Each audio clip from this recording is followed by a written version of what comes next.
welcome to another Fun-Filled Friday edition of Second City Sports. And for the first month of April, we're not April fooling you. We're live and in living color right here on Sports Zone Chicago, along with Miss Lakeena and Sid, which is she. I am Cindy Brown. Hey, that's me. And we're not fooling you either. You can follow yours truly on the Twitter and the IG at SidKid80. Once again, at SidKid80. That's SIDKID80. That's SIDKID80. You follow me at Kenny McGee on the Twitter and at Keno_McGee on the IG. Make sure you download that Sports Zone Chicago app. You want to know why? Because we said so, that's why. And also, too, you can catch our other 5 live shows throughout the week. If you happen to miss them, you can go back and listen to them and watch them at your own leisure. Make sure you download the Sports Zone Chicago app today. And speaking of Sports Zone Chicago, you can also follow them on all social media platforms on Facebook, Twitter, Instagram, and YouTube. Once again, follow Sports Zone Chicago on all social media platforms at Facebook, Twitter, Instagram, and YouTube. If you want to catch our audio version of this podcast, Second City Sports, you can do so by subscribing to War on Anchor. We're available on all podcast platforms, including the iHeartRadio app. Make sure you type this in your search engine boxes on those podcast platforms, WARR on Anchor. And you can follow War Media at WARR Media on Facebook, Twitter, Instagram, and YouTube. Once again, at War Media on Facebook, Twitter, Instagram, and YouTube. And thank you very much in advance for your support. Like, share, subscribe, and tell your friends. We are unapologetically fun, and we have very definite opinions. If you have any opinions or questions, comments, inquiries during our 2-hour live extravaganza, you can go to Sports Zone Chicago's Facebook page or Sports Zone Chicago on YouTube. Type in your questions or comments in the comment section. Lakeena will get them up on the screen for you. But we know what today is. If you decide to do something stupid or decide to act a fool, Lakeena, I'm giving her full capability to give you the lame beer boot. Bye-bye. No April Fools here. I love when she says that. Lakeena, when the season started, I said on this show that the West Side's team that represents this city of Chicago in the National Basketball Association, I said this team could win between 46 and 48 games. Now, I told a couple of people outside of here that this team could perhaps win an even amount of games, which was 50. As the season kicked off, this team got off to a surprising start. So expectations started to change for some. Now, as the season has gone along, especially since the All-Star break, real adversity hit the ball club, and some people decided to jump off the bandwagon and go crazy and go haywire for no reason. Mm-hmm. From an outsider's perspective, some people would say this is the type of team that the Bulls are. As the old saying goes, if you drive a car, objects are closer than they appear on your rear view mirror. When you look under the hood of the car, things were not as glamorous at times, and that's what happens in a normal season. But after looking at last night's game between the Chicago Bulls and the Los Angeles Clippers, this team was I expected to be at this point in the season. Now, how they got there took us a little bit by surprise, but stepping back and seeing now that everything is coming into view, this team is exactly where it needs to be. Now, the Chicago Bulls last night, after trailing by double digits, they had a comeback for the ages for the season, defeating the Los Angeles Clippers in a return of Paul George, 135-130 in overtime at the UC. DeMar DeRozan had a game high of 50 points, including 7 of 26 from the field, including 14 of 15 from the free throw line. Zach LaVine had 21, including 10 of 13 from the free throw line. Nikolai Vucevic, who decided to turn his player around, we'll get into that in just a moment. He had 22 points, 14 rebounds, 5 of them on the offensive end. Patrick Williams, 37 minutes from the off the bench, had 10 points and 12 rebounds. Lakeena, I'm going to say this right now. For those of you that have been following the show all season long, this could not be more of a shock. For those of you that's joined the bandwagon, first of all, welcome. And number 2, this team is exactly what I thought it would be.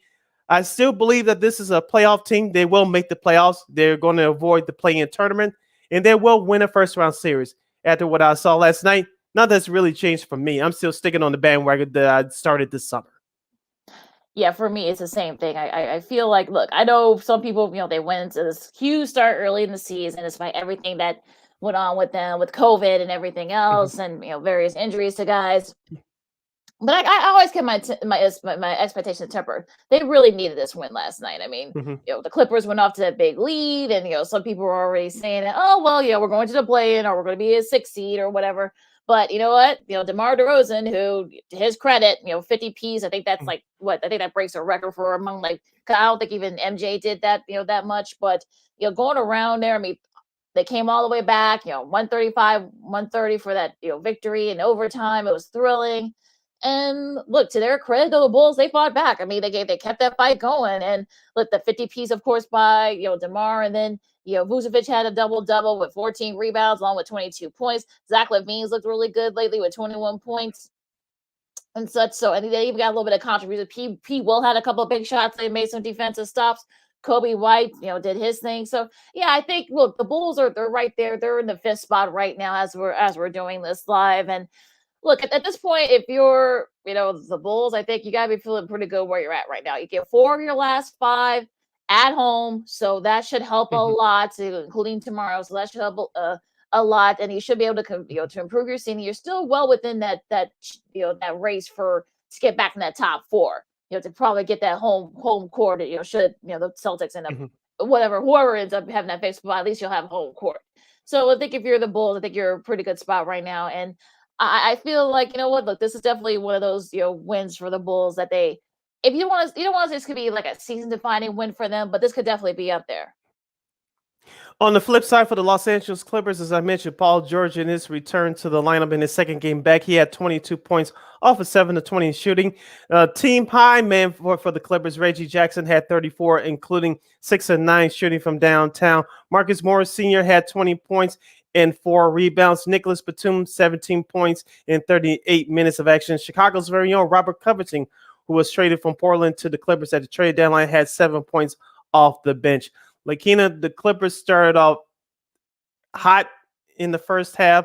Reggie Jackson did his thing going into the lane. Paul George, Mm-hmm. you could tell that he's still finding his way back, but once the game got going, it's like he never left. On the flip side for the Bulls, and this is what I'm going to want to get to with you in our audience, Nikolai Vucevic. Have you noticed over the past week or so that I'm sure you had to give Billy Donovan, the Bulls head coach, the credit on this.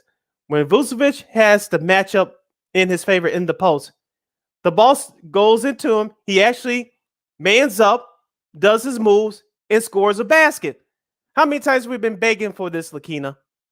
How many Well, times? But for the past week, it's actually been happening. It's actually been worthwhile for the Bulls going upward offensively because over the past few weeks and at various points in the season, whenever the Bulls dumped the ball into the post for Nikolai Vucevic, whenever a double team came, or he thought that when a double team was starting to come, he dished that ball out right away. In the last 3 games, Vucevic has been aggressive when the matchup was in his favor in the post. And I hope the Bulls don't forget that. I hope Nikolai doesn't forget that either. oh yeah, I hope not. I think this is sort of what everybody we've all, like we were saying. I mean, this is sort of like having be tough on the interior and just kind of like Mhm. be that big guy. And look, he did just that. And I think that really was sort of like was one of the reasons why the Bulls stayed in the game as long as they did, because they were able to come back and win Mhm. it. And look, if you're the Clippers, I think you're kicking yourself because you had your chance. You had the Bulls on the ropes, if you will. You had Reggie Jackson had a season high of 34. He's doing what he can to keep this team afloat. Marcus Morris Sr. had 20. Paul George is starting to get closer and closer to be kind of like the Paul George that we all know and love. He had another 22 after, we'll Mhm. talk about the game against Utah, but it's sort of one of those things where they're trying to improve their seeding too. The Clippers are, and this is not something that they wanted. I don't think they wanted this type of like a type of game. If you're the Clippers, if you're a Clippers fan, you're probably like kicking yourselves because you feel like what you had a shot to win this game and you didn't. And Mhm. look, and give the credit to the Bulls. They stayed the course. They didn't waver. They could have given up, could have called it a night and said, you know what, hey, let's prep for the next game tomorrow against Miami. But they didn't. They stayed there. They got what they needed. And look, I said good for them. And hopefully they can keep it up in these last 5 games. You're listening to Second City Sports, the Friday edition, not April Fool's edition, right here on Sports Zone Chicago. We're live in the 11 color. Sid, Lakeena here with you, talking Bulls in the NBA. If you have a question or comment about the Chicago Bulls, you can go to Sports Zone Chicago's Facebook page or Sports Zone Chicago on YouTube. Type in your questions or comments in the comment section. Lakeena will get them up on the screen for you. Lakeena, we mentioned DeMar DeRozan at the top of the show, scoring a game-high 50 points. I know this is also from DeRozan last night. First of all, when he got fouled, it was actually Zach LaVine got fouled, but but he wasn't the one that went to the free throw line. It was DeMar DeRozan at the end of regulation. DeMar DeRozan hit the first 2 free throws, and he missed the third one when the chance to win the game in regulation. Of course, the Bulls went on to win in overtime. But I like the frustration that DeMar DeRozan showed for that moment. This guy expects and demands everything great from him, and we saw the film early in the season. Him working on his free throws following a game, and I'm sure he did that last night, or he's doing it right now in the workouts in preparation for tomorrow night's game against the Miami Heat. But DeMar DeRozan, we talked about this before throughout the season, that teams are going to come after him and throw various matchups and various defenses at him, whether it was a box and one or the traditional 2-3 zone, because we all know that he loves to hit that free throw line jumper or that elbow jumper, especially from the left side. I noticed last night when Paul George was guarding him, it was a little bit tougher, but when Reggie Jackson was guarding him, especially in overtime, DeMar DeRozan took advantage of it. He did, and to his credit that he was able to do just that. And look, I think he saw the matchup, mismatch, and look, to his credit, he was able to take advantage of it, especially later on as the Bulls started, with their comeback. So I think, look, like I said before, give them credit. I mean, give the Bulls credit for not giving up. Give DeRozan, he kind of kept put the team on his back. Vucevic, did what he needed to do and such. Caruso, he has some big, great crisp passing and such. And look, we're getting bench guys. I think that's sort of the key for the Bulls at this point. P. Will, he's starting to kind of get better. He played 37 minutes last night. Kobe White, scored 11, but only played 23 minutes. Then you also, and then the good news is that Lonzo might be back before the end of the regular season. So that's probably a good thing for the Bulls, especially if you're trying to go far in the playoffs. I mean, DeRozan, the 14th different player this season have a 50-point game. That's the most in NBA history. So go figure. And look, I think like in a calendar month, this is like the most, 7 different players did it. So, because we talked about it, throughout last month in March. So it's sort of one of those things where if you're, it's what a difference a week makes or one game makes, right, Sid? Everybody was kind of like, well, woe is me.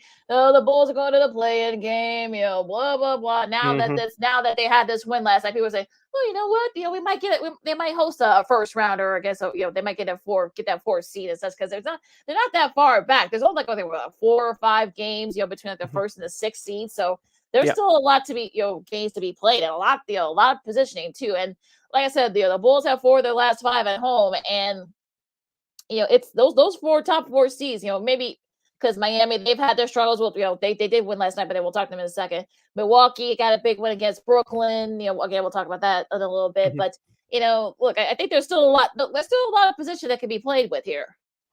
Yeah, and you brought up a good point. Hopefully, this will be the benchmark for the Bulls to finish out the regular season story. I believe they have 6 games remaining. They're 45 and 32. I don't have the record in front of me right now. 45 and 32, yes. So they have 5 games remaining. Could they still win 50 games? It's possible. I think it's unlikely, but my expectation was going into the season, this team will win between 46 and 48 games. It looks like they'll hit that 48 win mark, which is not bad. And consider what they've been through with COVID, with the injuries in the middle of the season, and dealing with them now. So this team has gone through a lot, but hopefully with the attitude of this team and with the win license last night, the attitude will start to change, because you're playing playoff teams to end the regular season. You mentioned Miami tomorrow night. You host Milwaukee next Tuesday. You host Boston next Wednesday. I believe that's the ESPN game. And then, of course, Charlotte is here next Friday. They're fighting for their playoff license to participate in the play-in tournament in a couple of weeks. Of course, you end the season on April 10th at Minnesota. Minnesota looks like they're going to be in the play-in tournament for sure. So their game may not mean as much to them. Right. And so the Bulls have a tough stretch ahead of them. And so let's see if they finish the season strong. Lakeena, I know we have a few minutes left before the bottom of the hour. you brought up another good point, and I saw a stat last night regarding the Bulls bench. They had a combined total of 22 points the previous two games. It turned around for them last night with Patrick Williams scoring 10, Kobe White with 11 points. Of course, Tristan Thompson had 4 points, and Javonte Green had 2, which was a total of 27 points from your bench. If the Bulls are going to go where they think they can go as far as achieving playoff success, they need contributions from their bench, and you saw that in big moments last night. And they did, and like I said, it was really great to see. You saw, like I said, you saw P. Will. P. Will had a key block. I don't know who was it. I forgot who was it, but I think it might have been Morris that he blocked. And y'all also had some steals and such. Caruso did what he's supposed to do. I know some people were worried about his back, but he said no, he said his back is fine. And look, I think this is what you want if you're a Bulls fan, especially you're getting closer and closer. You only got about a little over a week left in the season. This is what you want. You want contributions from guys. You hope that maybe with Lonzo can come back. It looks like he's finally being cleared to do basketball activities. So hopefully you may see in those last couple of games of the season. So you try to improve your seeding. So yeah, I think if you're the Bulls, I think look, this Clippers win last night, this Clippers comeback win is definitely something that the Bulls needed desperately. And also, too, take a look at this, Lakeena, especially around this time of year, since you have just a little bit over exactly 2 weeks in the regular season left before the playoffs. Teams start to separate themselves, not just in the standings, but players are who are coming off the bench, who are looking for minutes. This is the time that head coaches set their rotations. And right now, if you're Billy Donovan, this is what you're doing. Who's going to step in? Who's going to step up? Patrick Williams. This is the most minutes he's played ever since he returned from his injury a week or so ago. Alex Caruso. How much time is he going to get coming off the bench? Also, too, Javonte Green. He played 12 minutes last night. Will he play more? Tristan Thompson. Will he play more than 15 minutes again? Will he play 17 to 18 minutes off the bench come playoff time? Derrick Jones Jr. Troy Brown Jr. Will we see those guys before the end of the regular season? Will they be a factor come playoff time? So rotations are starting to set right now as you head into the playoffs. Usually you play about 3 guys, maybe 4, but usually 3 solid guys you get the most playing time coming off the bench come playoff time because your stars are expected to play heavy minutes. Yeah, and I think that's what you want. You want to have a lot of depth. You want to have 3 or 4 guys coming off the bench. So I think more guys coming back, the better. Hopefully maybe Lonzo. Like I said, Lonzo's been cleared to finally cleared to come back to basketball activities, and hopefully maybe once that happens, you can get you can do a nice rotation with P. Will and maybe Caruso, or maybe Io can perhaps maybe get some bench, Kobe White and such. So yeah, so it's going to be very interesting to see how Billy Donovan, once Lonzo does come back, how he plays around with this, because I feel like this is going to be one of those things where what. I think you may have, especially it depends on matches. If they end up playing Boston, or if they end up playing, maybe Cleveland or somebody like that in the first round. I mean, we'll see. I mean, like I said, it's all going to be good, but matchups is going to be the key once we get into the playoffs. But we'll see. Now, the Bulls will host the Miami Heat tomorrow night at 7:00 at the United Center. The Bulls are 45-32. As I mentioned, the Heat will check in with the 49-28 record. Well, I know that the Heat has had their injury issues throughout the season. Jimmy Butler, of course, he had that tirade with Udonis Haslem a week or so ago. Everybody and their mama saw that. But the Miami Heat was one of the few teams that have given the Bulls problems throughout the season.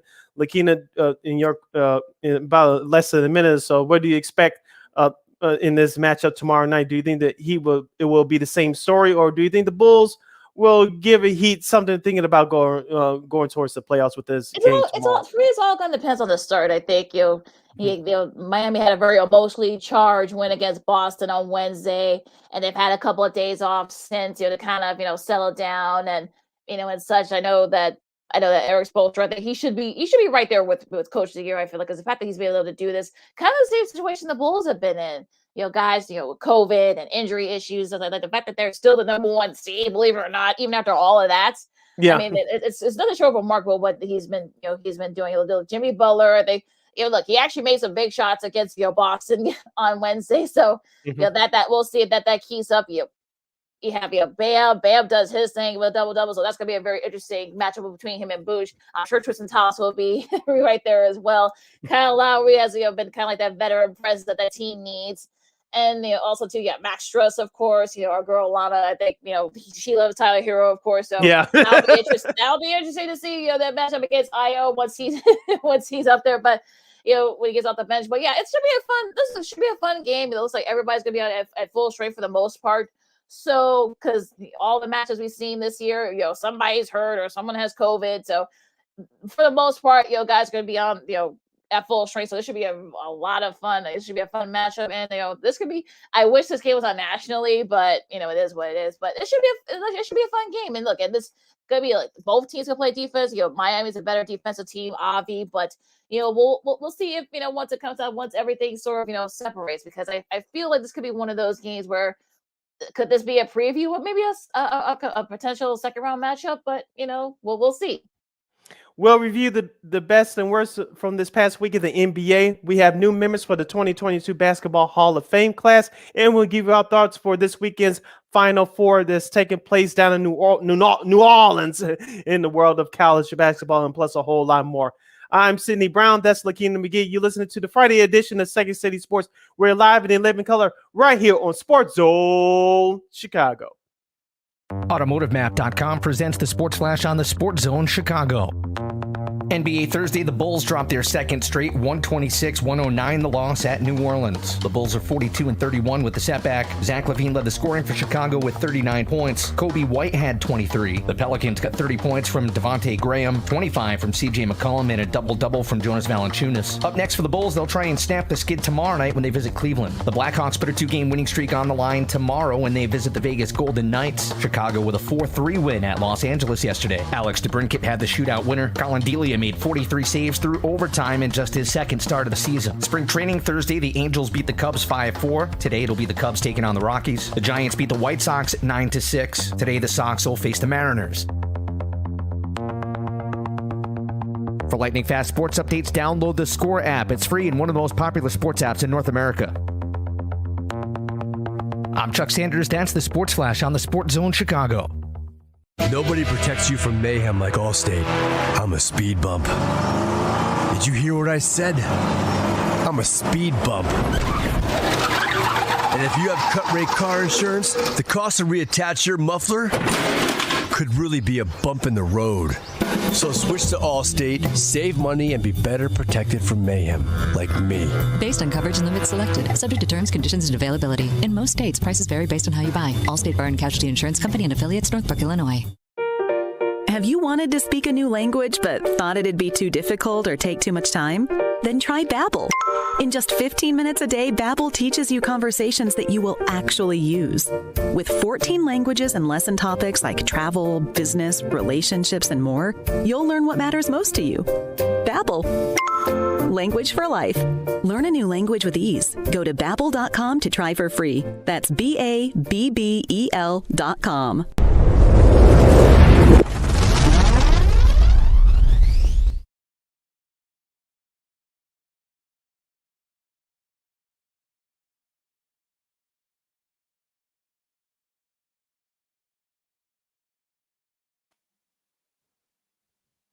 Welcome back to the Friday edition of Second City Sports. Happy April, everybody. Along with Miss Lakeena McGee, I am Sidney Brown. You can follow yours truly on the Twitter and the IG at SidK80. Once again, it's SidK80. You can follow Keena McGee on the Twitter and the IG at Keena McGee. And if you have a question or comment for us as we continue our basketball talk, you can go to Sports on Chicago's Facebook page or Sports on Chicago on YouTube. Type in your questions or comments in the comment section. Lakeena will get them up on the screen for you. Lakeena, there was other action from around the league as we usually do. We're dyslexic like that. Let's go start with last night's action in the first game of the TNT doubleheader. The Milwaukee Bucks get by the Brooklyn Nets 120-119 in overtime. Giannis Antetokounmpo, aka the Greek Freak, had the game-winning basket. He had 44 points, 14 rebounds, 6 assists. Kevin Durant had 26.7 rebounds and 11 assists. The Brooklyn Nets trying to make a late charge to get out of that play-in tournament, but they hit another roadblock with another bad loss at home last night. Yeah, and this was probably the game of the year. It looks like it was, and it was sort of back and forth throughout. And Mhm. KD was fouled on a three. I thought that maybe that will put them over the top. But again, Giannis got fouled. I know Nets fans were wondering should that even been called and fouled on them, but it is what it is. Giannis had 44 to lead the way, and look, I think both. Look, we could end up seeing this matchup in the playoffs, maybe perhaps in the first round. I think if you're Brooklyn, you don't want if Mhm. you don't want to be if you're a Brooklyn fan, you probably can take anybody at this point. But we're gonna see Ben Simmons and everything else, so it's crazy. But look, Kyrie, now that Kyrie is starting to find his rhythm again, playing these home games. He had 25. Nick Claxton had 11 off the bench, so it sort of feels like you're getting some contributions, but it seems like they could be getting more from guys. Now, as far as the Bucks, I know that Chris Middleton got the boots early in the game because, Yeah. well, I think because like a push and such, when everyone was arguing that they probably would not have done that had it not been a playoff game, but there might have been a home thing, but who knows? But it's sort of look, Giannis. I think Giannis is now like right up there in the MVP discussion again. And look, I mean the Bucks. I think look, you're waiting for the playoffs right now. If you're a Bucks fan at this point of the season, I think if you're Brooklyn, it looks like you're probably going to be stuck with going to be right there near the play-in. You had your chance to probably get out of that, but now it looks like you probably will end up being in that play-in tournament. So a lot of implications from this game last night. Yeah, sticking with the Eastern Conference playoff race, the Philadelphia 76ers went into Motown and got smoked by the Detroit Pistons, the lowly Detroit Pistons, by the score of 102-94. The Detroit Pistons outscored the Philadelphia 76ers 29-15 in the fourth quarter. Joel Embiid, who perhaps the front runner for MVP for Philadelphia, had 37 points, 15 rebounds. Your guy, Cade Cunningham, for the Pistons, had 27 points and six assists. Essentially, after the best part was probably afterwards, where apparently I guess Doc Rivers threw James Harden under the bus, which I think at this point of the You season, don't say. and look, and I think Sixers fans are already kind of like calling him out for doing the same thing what he did to Ben Simmons, last year in the playoffs. And well, where was Harden? I mean, like this is sort of a game. This is no excuse for this loss by the look. I know that yes, we all talk about the Bulls loss to the Kings being inexcusable. Philly losing to Detroit. I know they were on the road, but that's still inexcusable. You had your chance to put the game away. And look, credit to the Pistons. Their future looks bright. But look, Harden only had 18. I think he only scored like 2 points in the fourth quarter. And so, but then you get no contributions. Matthias Diabo didn't have Matthias Diabo, I should say, only had 4 points.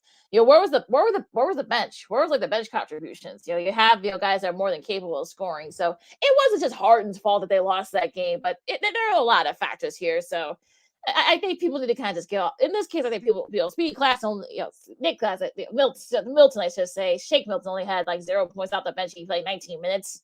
Where are people, 3 points, I should say. So where's like people getting on him? So I think Harden is sort of like the easy guy to to get on, but I think there are other folks to blame for this loss, not Harden.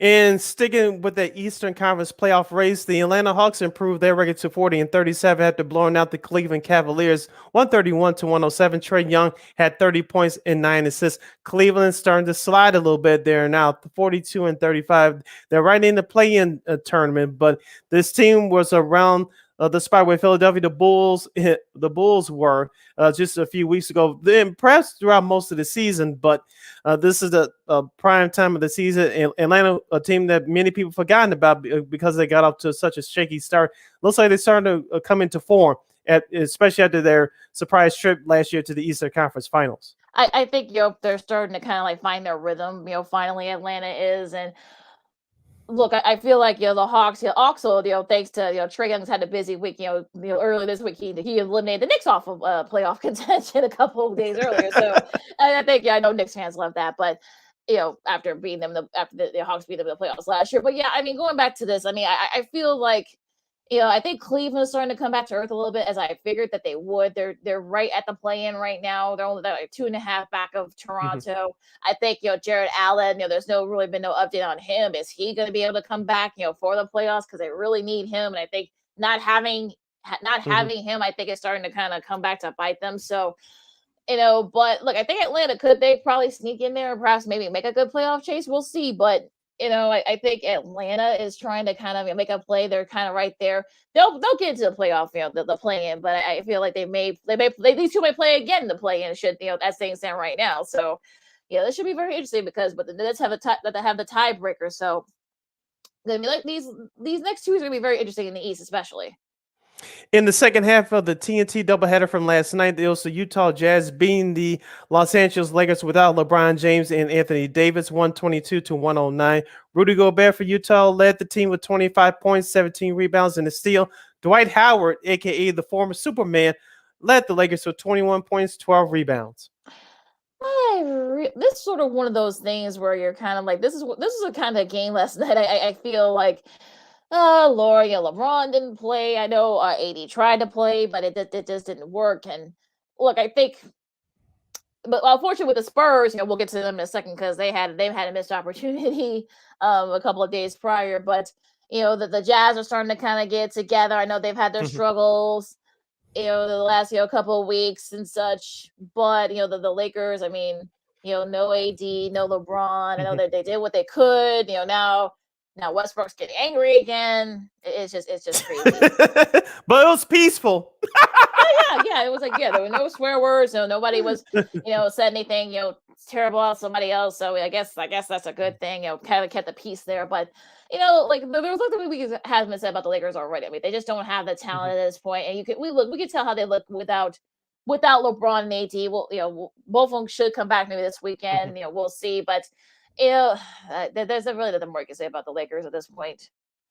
Okay, and before we get to our key games for this weekend schedule in the NBA, anything else that caught your eye this week? I know you said you wanted to mention that Spurs Grizzlies game from Wednesday. Yeah. Keldon Johnson had the opportunity to be able to win that game for the Spurs, and he missed it. It was like a layup or something, and he missed it. So, of course, the Spurs. If you heard the Spurs home call, apparently they said that maybe he was fouled. It didn't. I saw that like 3 or 4 times. It didn't like he was fouled to me. I think he just missed the layup. So, and then that causes the Lakers to kind of get back up there too. So this could kind of come down to a wire as to who gets into the play, those last couple of spots in the play in the West. But that was definitely a missed opportunity there. And look, there's still like a lot to be played. It's gonna be like a seesaw battle. I think they're both the Spurs have the tiebreaker right now, but they both got 6 games left, so it's definitely gonna come down to those last 6. It's good. This is gonna be what people are gonna be keeping their eye on. That is that play those last couple of spots that playing for in the Western Conference. Yeah, for me, going back to Wednesday's action, the Golden State Warriors, they need Steph Curry and they need him bad. Of course, we told you guys that when the Phoenix Suns announced that Chris Paul was going to be out originally 6 to 8 weeks with that thumb injury following the All-Star game. We told you guys that Phoenix may take a slight step back, but it wasn't going to be as disastrous as many people would have thought. Phoenix had kept their record atop the rest of the conference up to par. Of course, we've seen the Memphis Grizzlies go up in the standings. John Moran is still out, but for the Phoenix Suns, they continue to roll, and they're using that motivation of blowing that 0-2 lead from last year's NBA Finals. Now Chris Paul is back. Devin Booker is still should be considered for MVP, even though I said Joel Embiid is the front runner. But this Phoenix Suns team is dangerous. We told you guys even earlier in the year, this team will give some of those top-heavy teams fits come playoff time. I still feel that way now. Yeah.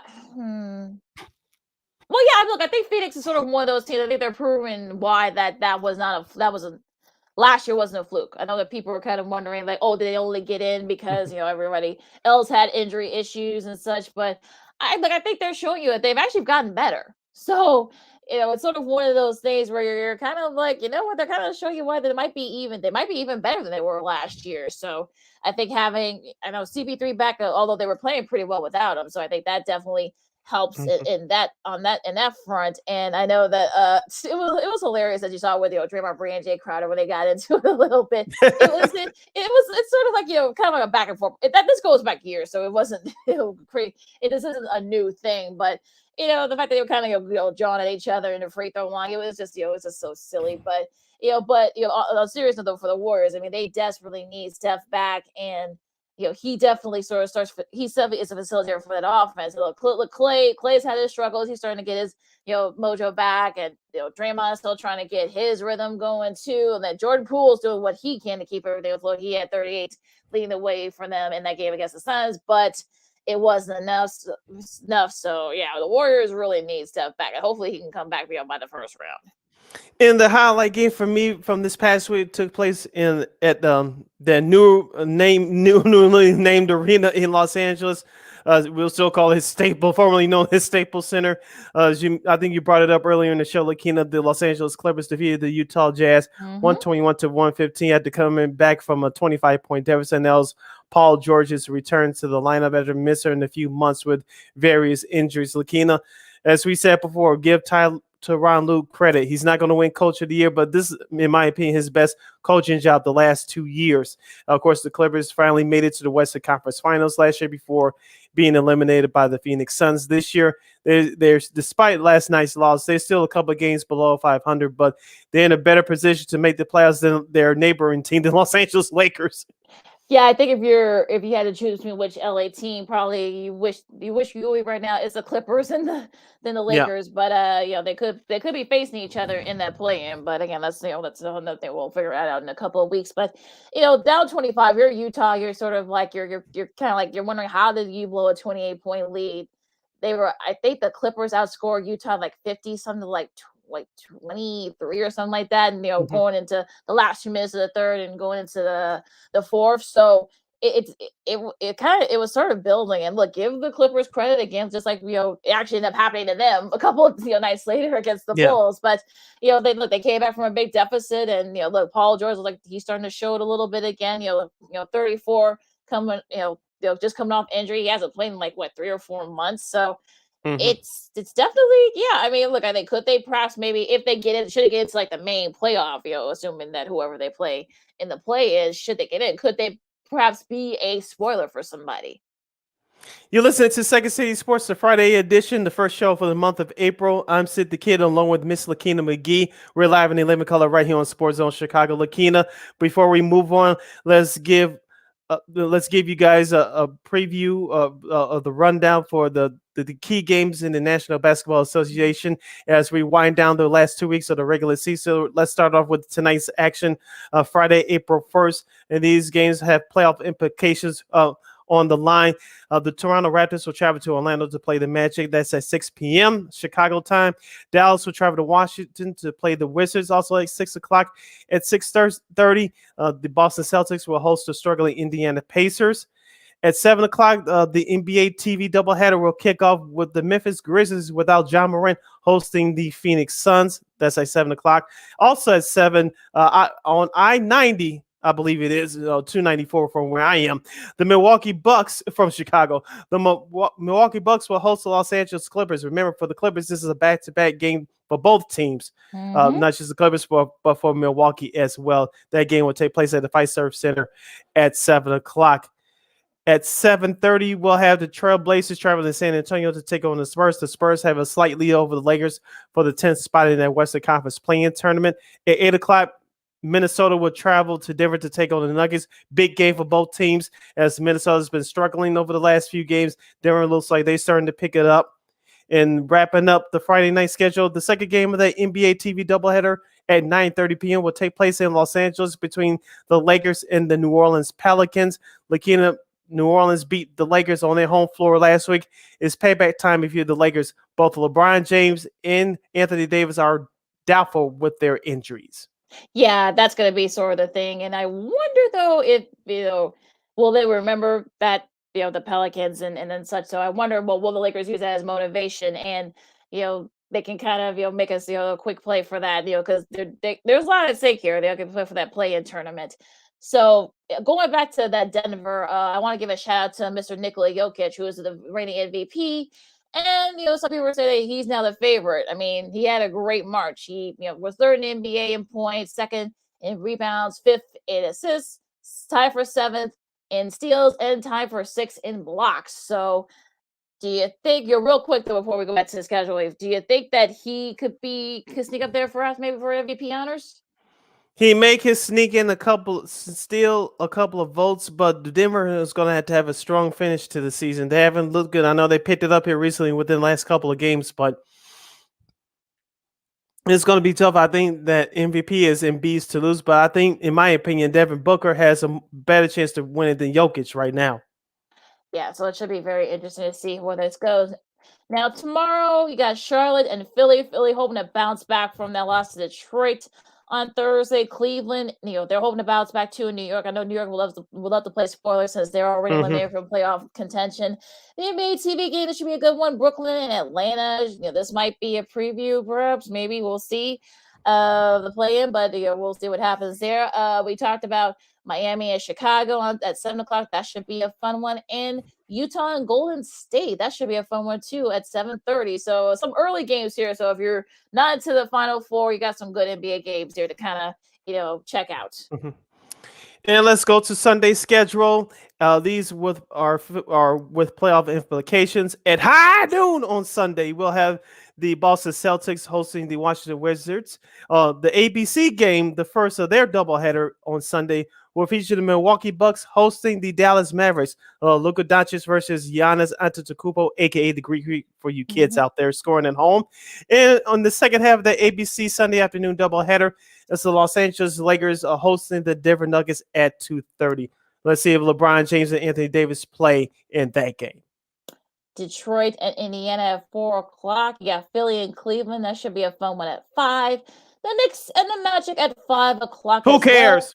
Yeah, that's one of those who cares games. But this should be a good one that we would care about. The first game, the NBA TV doubleheader, of course. Remember, ESPN is going to be showing the Women's National Championship game during that time. That's why the doubleheader is on NBA TV. Miami and Toronto, that should be a fun one at 6. They've had some good games this year. Minnesota, Houston, okay, we'll skip that. Phoenix and OKC. Phoenix, if you're Phoenix, you just want to, just make sure you don't have any, slip ups going into the playoffs. You've already clinched everything. So you don't want to relax, but I'm sure they just want to ease yourselves into that. Portland and San Antonio trying to stay, hang on to that last play-in spot. Golden State and Sacramento, weird things happen in this game. I mean, we'll see when Sacramento team shows up, because they might get blown out by 30, or they might win by 10. So who knows? And the second game of the NBA TV doubleheader, New Orleans and the Clippers. That should be an interesting one too. All right, that's your schedule for this weekend, coming up right here in the National Basketball Association. You're listening to Second City Sports, the Friday edition, the April 1st, not April Fool's Day edition of Second City Sports, live and in living color, right here on Sports Zone Chicago. I'm Sid, that's Lakeena. The new 2022 Basketball Hall of Fame inductees have been announced. In joining the Basketball Hall of Fame this coming fall will be former NBA guards Chicago's very own Tim Hardaway, Manu Ginobili from the San Antonio Spurs, WNBA forward Swin Cash, and former NBA head coach George Karl, and West Virginia men's basketball coach Bob Huggins. Those are the inductees for this year's Basketball Hall of Fame, the Naismith Basketball Hall of Fame. Yeah, not a big surprise that all these names are very deserving. Of course, Tim Hardaway, of course, right here in Chicago. The last of that, Run TMC, as they called it with the Warriors in the early 90s. I think they broke them up too early. I still say that to this day. Yes. I will die on that hill. But he's the last group, both Mitch Richmond and, of course, Chris Mullin are already in. So the last time there, one of the best guards in the 90s. 5 All-Star appearances, 5 All-NBA teams, including their first team in 97, 1 goal in 2000. So a really, not too surprised that he got in. I know he had to wait a little bit, but Manu got in the first ballot. I mean, that's not a really big shocker, right? I mean, he has 4 championship rings. 4 championship rings, 22-time All-Star.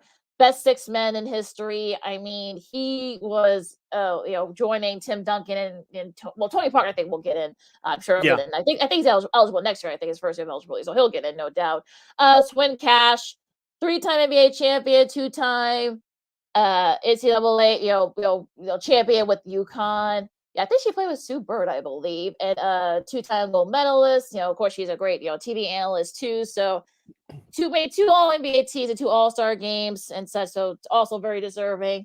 George Karl, I so kind of shocked that he wasn't already in, but I guess, he played 5 seasons. He's coaching for 27 seasons. Coach of the year, led this the Sonics to the finals in '96. Of course, they lose to the Bulls, and is 6th in all time in coaching. Of course, Bob Huggins.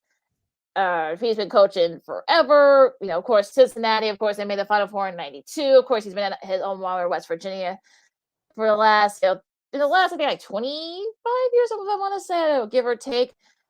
Made them into a really consistent program. He led to the Final Four in 2010. 6 winningest coach all time. So all these names are very deserving of the Hall of Fame, and this should be a fun ceremony because I know Bob Huggins isn't really the best at speaking because we all saw what happened when he was doing the the March Madness stuff. But no, but he's actually pretty funny. I know that there's going to be a lot of great speeches among these these 5 individuals, and I know some people are not keen on Tim Hardaway because of some comments he made recently, but this is a good honor for him. So let's keep it to the career in basketball. Mm-hmm. Yeah, a couple of notes here. First on Tim Hardaway. Many people forget, especially for you younger listeners and viewers out there, Tim Hardaway missed the entire 93-94 season with the Golden State Warriors because he tore his ACL. At that time, he was one of the best point guards in the league, and he was making all-star teams. Like you said, Lakeena, even after Mitch Richmond was shipped to Sacramento prior to the start of the 91-92 season. Hardaway and Mullen, they were still one of the best duos in the NBA at that time. It just they just ran into the Portland Trailblazers. Of course, they lost the Bulls in the finals in that year. But when Tim Hardaway came back, he was still good. But when he was traded to the Miami Heat at the trade deadline in the 96 season, of course, when Pat Riley got a hold of him, taking over as head coach the following year, Tim Hardaway regained himself again. He lost a little bit of that stuff, but he still had a lot left. He made the All-Star team twice when he got to the Miami Heat. So Tim Hardaway was much well-deserved Hall of Fame selection. George Karl, I know not everybody wins an NBA championship, whether you're a player or coach or what have you, but his best, he did a well of a job with that Denver Nuggets team in 2009, but his best jobs was with the Seattle Supersonics, especially in '96. That team lost to the Bulls in 6 games, but for some of you younger listeners and viewers out there, he was the coach of the Cleveland Cavaliers in the late '80s before Lenny Wilkens took over, and you saw that young talent rise. And that young talent, and the young talent started to rise with Craig Elo, Mark Price, and Brad Daugherty, and so George Karl deserves that as well. Of course, Manu Ginobili, he's one of the main foundations of the Spurs, especially during that time.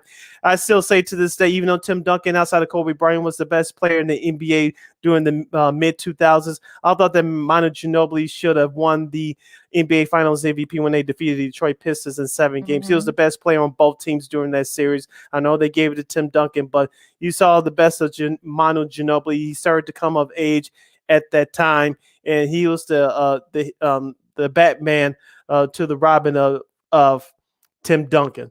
And I think he definitely doesn't get his due. I feel like Manu does. I think he's probably the most underrated in that big three. So I'm glad he's in his due, and I'm glad he got in right away. I know that look, I think George Karl, I think is one of those guys. I know some people will get on him because he didn't win a championship, blah blah blah. But look, I mean, he was the one, like you said, he kind of led the foundation for those Cavaliers teams back in the late '80s. He was part of, he was a coach that led the Sonics upsetting. Actually, they lost that game, that series. The Nuggets did against the Super. Oh yeah, '94, '94. So he was a coach there. I know some people will get on it because that team probably should have went to the NBA Finals. Because that was the year, of course, the Bulls. Where MJ was taking a break. I'll say. Yeah. We'll leave it at that. We won't rehash that, but. That was probably the best shot that probably he had to win a championship. I know people are still harboring on that, but yeah, I mean, he deserves his due. He's in the top 10, like I said, among all NBA, all-time coaching wins in the NBA. He won Coach of the Year and such. I mean, it's just look. He led multiple teams to the playoffs, so I think people need to kind of sort of get off him on that. So he definitely deserves to get in the Hall of Fame. Actually, they all do. Swing Cash, of course, helped revolutionize. Women's basketball, was part of those UConn teams. Won a couple of championships in the WNBA as well. So Look, I think all five. I'm sure they're gonna be others. Of course, the official announcement will not be made till Sunday, but these are kind of like the five like main folks that will get it. So there'll be others, but these are like the five like main folks. Hour number 1 in the books. Hour number 2 straight ahead as Second City Sports continues with our special guest, Mr. Larry Hawley, the sports director at WGN-TV Chicago. He's going to hop on with us to talk Chicago sports and give us his preview of the men's college basketball Final Four, which takes place tomorrow in the city of New Orleans, and a whole lot more, along with Lakeena McGee, which is she. I'm Sidney Brown. That's me. You listen to Second City Sports or Sports Zone Chicago. AutomotiveMap.com presents the Sports Flash on the Sports Zone Chicago. NBA Thursday, the Bulls dropped their second straight 126-109 the loss at New Orleans. The Bulls are 42-31 with the setback. Zach LaVine led the scoring for Chicago with 39 points. Kobe White had 23. The Pelicans got 30 points from Devontae Graham, 25 from CJ McCollum, and a double-double from Jonas Valanciunas. Up next for the Bulls, they'll try and snap the skid tomorrow night when they visit Cleveland. The Blackhawks put a 2-game winning streak on the line tomorrow when they visit the Vegas Golden Knights. Chicago with a 4-3 win at Los Angeles yesterday. Alex DeBrincat had the shootout winner. Colin Delia made 43 saves through overtime in just his second start of the season. Spring training Thursday, the Angels beat the Cubs 5-4. Today, it'll be the Cubs taking on the Rockies. The Giants beat the White Sox 9-6. Today, the Sox will face the Mariners. For lightning fast sports updates, download the Score app. It's free and one of the most popular sports apps in North America. I'm Chuck Sanders. That's the Sports Flash on the Sports Zone Chicago. Nobody protects you from mayhem like Allstate. I'm a speed bump. Did you hear what I said? I'm a speed bump. And if you have cut-rate car insurance, the cost to reattach your muffler could really be a bump in the road. So switch to Allstate, save money, and be better protected from mayhem, like me.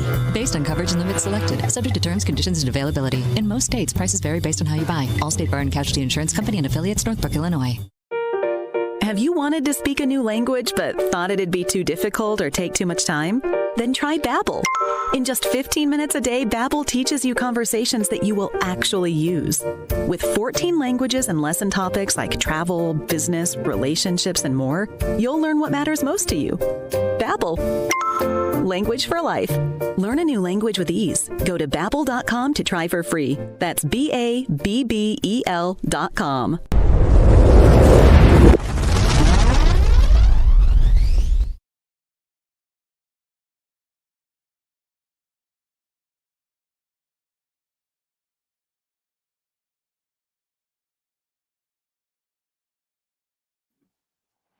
Welcome back to hour number 2 of Second City Sports. We're live in living color right here on Sports Zone Chicago, along with Miss Lakeena McGee, which is she. I am Sidney Brown. Hey, that's me. You can follow yours truly on the Twitter and the IG at SidK80. Once again, at SidK80. That's SIDKID80. That's SIDKID80. You can follow me at Keena McGee on the Twitter and at Keena_McGee on the IG. We have less than 60 minutes left in this extravaganza of a show for the Friday edition, the first show for the month of April for us. If you have a question or comment is for our guest that's coming up shortly, you can go to Sports Zone Chicago's Facebook page or Sports Zone Chicago on YouTube. Type in your questions or comments in the comment section. Lakeena will get them up on the screen for you. Join us now to talk Chicago sports and give us a preview of the men's college basketball Final Four, which takes place tomorrow night in New Orleans. We had him on the podcast before, Lakeena. He gave me my TV debut on the now defunct CLTV sports feed. He's a sports producer at WGN Television in Chicago, and he's the co-host of WGN News Now. You can find at WGN-TV.com. Let's please welcome in back our good friend of this show, Mr. Larry Hawley. Larry, welcome back to the show. How are you? Well, how are you guys doing? It's good to see you again. It's good to see you. Back at work. The last time I did this, I was sitting in my my living room. So happy to kind of be able to do this now from the station. We've been back now for about 10 months. Boy, time goes fast. It's already been 10 months. Yeah, time flies by fast, so you have to take advantage of everything and appreciate things. That's why I think that's what this pandemic has taught everybody. Like, don't take things for granted. Appreciate the things that you do have, and you can go on from there. Larry, let's start with Chicago sports first. Starting off with the Chicago Bulls, 45-32 after a terrific win against the Clippers last night. DeMar DeRozan drops a 50-piece. He missed the last of the 3 free throws that would have ended the game in regulation, but he turns it up in overtime. And the Bulls are now currently on the 2-game winning streak. Given the way that they played lately, this was a much needed win, not just from in trying to improve themselves in the standings, but in my opinion, I think this is a much needed win from a confidence standpoint. What do you think about the game last night? Yeah, I think it is. I mean, look, let's be honest. I think the Clippers are a much different team with Paul George, and they certainly showed that last night. So the record isn't really indicative of probably what they can be. But I think that I think you make a good point from a morale standpoint. It certainly helps. It's been a terrible March for the Bulls. They really haven't had a lot of great wins. I will say this, though. The Bulls have won the games they've had to win. They've beaten the Cavaliers. They've beaten the Raptors. They've at least taken care of their position. As of right now, it looks pretty good. Like they're going to miss the play-in tournament. Cleveland, I believe, is back by 3, and the Bulls have 5 to play. So looks like they're going to be in the first round. Who they get there and the pain they're going to have once they get there is going to be interesting. But, because it's going to be a really tough matchup no matter who they get, especially with those top 3, top 4. But back to last night, I think it is something big. And I think, it means a lot for just to give, I think just for fans, something nice to have. I think for the team, just a nice little confidence for them to feel much better about as they come off a really rough month. And I think to be able to get a win like that in a game that frankly looked like a defeat pretty much all the way up until the last 2 or 3 minutes. And then the Clippers kind of mini imploded, and then DeMar took over. Maybe he missed the free throw so we could have all that 10 points in overtime and that dunk to get the I think maybe he did that because that's a signature moment. DeMar has been absolutely incredible, and for him to get 50, there's something magical about that 50 number. They don't get it without overtime. I think it is a good morale boost for the team. As far as where it is in the standings, I think maybe that might be most important, because I think now with that win, they're pretty much clear of the play-in tournament. Now they're just going to tussle this with the Raptors to see who ends up getting that 5th spot. Yeah, it's going to be very interesting too, because they've got 4 of their last 5 are going to be at home, so that should help a lot, including Miami tomorrow. Where do you see this team? I know, all of the morale boosts. Like, one can give everybody a morale boost, not just the players, but also the fans as well. So people say, maybe we might actually win a playoff series. So what's your take on that? Well, I mean, as far as what the Bulls can do, I mean, we've seen, it's kind of the test for every team, right, to see what they do when they face the best. And I think we've kind of gotten an idea what the Bulls do when they do that. I haven't checked to see where the movement has been, but, the Bulls have had terrible luck against the top 3 teams in each conference. So that's still going to be a factor. They've beaten Boston, but and they've got one more game with Boston coming up. And actually a really difficult 3-game stretch here with the Heat. Then they have the Bucks, and then they have the Celtics. Forgive me if that order I think they played the Celtics. I think it's the Bucks 2nd and the Celtics 3rd, but I could be wrong on that one if I've checked correctly. But I don't know. I mean, we've had a lot of talk, and I guess you guys can address this too. Like, what's a successful year for the Bulls right now? And after the last month, I think if they have a really competitive first round series with the Bucks or the Sixers, because they've just done nothing against the Sixers. They've done nothing against Joel Embiid. I believe they're about 0-11. Right. I believe they're about 0-11. I think right now that's success. Maybe if the Bulls would climb into 4 or they end up in a matchup with the Celtics, maybe that's one of those you look at and go, okay, let's win. But if they do end up in a matchup with, let's just say, the Bucks, the Sixers, or the Heat, I think if they compete, I think that's all right. And especially considering, in my personal opinion, I do think Lonzo Ball makes a big difference. Funny, we talked about the Bulls having issues with point guard, really over the last 5 years. And then they really haven't had Lonzo now since, I think January 14th was his last game. And, I think, you don't know how much you're going to get back of him. So I think if the Bulls have a really competitive first round series against either the Heat, the Bucks, or the Sixers, I think that's a fairly successful season based off of what we've seen, their body of work against the elite teams in the NBA. And I'm curious what your thoughts are on that. Well, we said at the top of the show, Larry, that I said this prediction on this show during last summer, of course, during the season. I expected the Bulls to win between 46 and 48 games. I told a couple of people outside of here, I think they could win 50 games. It's still possible. I don't think that's going to happen now. But I said between 46 and 48 games depending on the matchup, you win the first round playoff series. After that, anything else is gravy. Now, the way they started off the season, no one anticipated getting off to the best start in the Eastern Conference through the first couple of months of the season before COVID and injuries had dealt with this team. But the way they're playing right now, hopefully this is a confidence booster towards finishing the regular season strong. This kind of where I expected them to be. Now, the road travel, no one expected it, but this kind of where I expected this team to be, or at least record-wise. Yeah, I feel the same way. I mean, I was like, if they win one between 40 to 45 wins, they'll be solid. And look, they're already well ahead of that pace. So I'm like, you know what?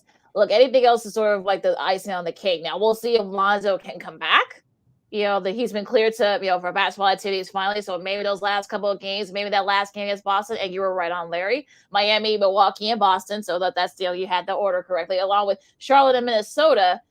If he can come back by that Charlotte game and probably get a couple of games in him before the playoffs start, I think that could help. Now, like, it's all going to depend on where they go. If they end up finishing fourth and have to play a Boston or a Cleveland, then that might be a little bit different. But I think right now, like everything else is gravy at this point of the season. With everything that's been happening to them, from COVID and injuries and such, it's just what DeMar's doing, what Zach's been doing, with a bad knee. Vooch is is solid. I don't care what anybody says. That's the hell I'm dying on.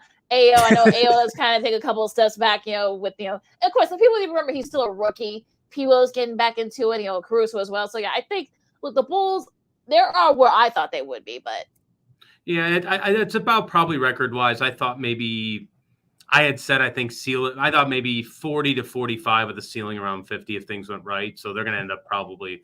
That's what I think a lot of people did. I know a lot of people I've talked to have thought, hey, this team can make the playoffs.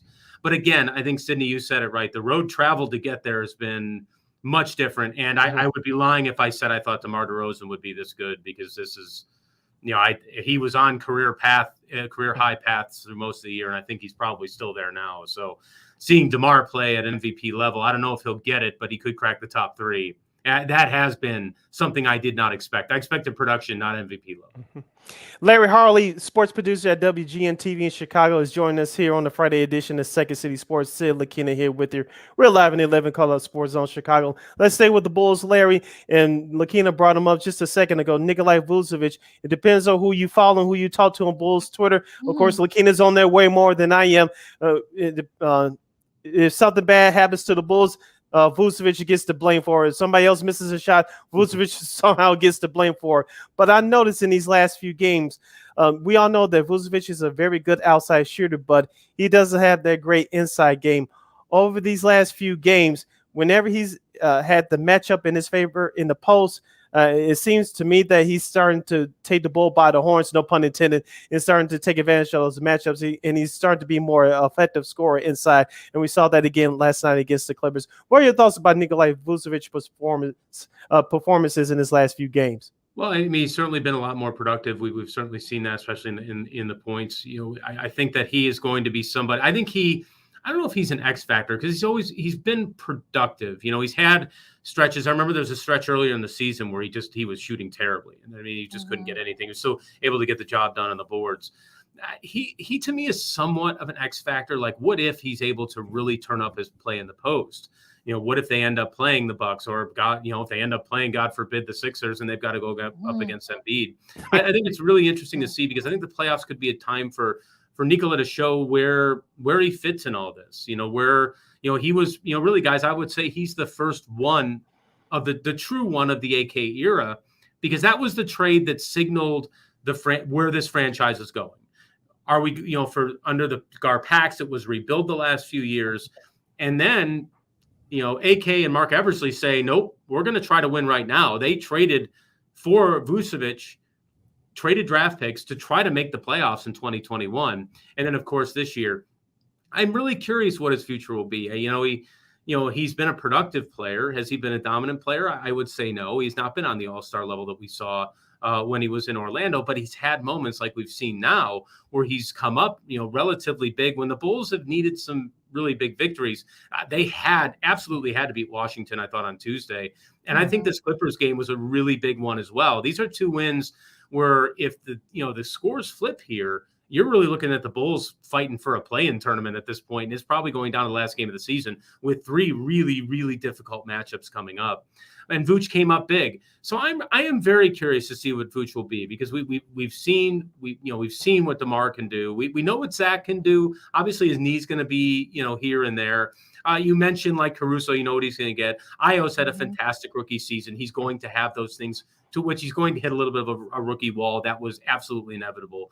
Vooch is interesting because if he comes up with a big playoffs or he really establishes himself well inside, maybe he helps the Bulls pull a win in a playoff series. And if the Bulls win a first-round playoff series this season, I think would, based on, again, the body of work, would be a really good, resounding success.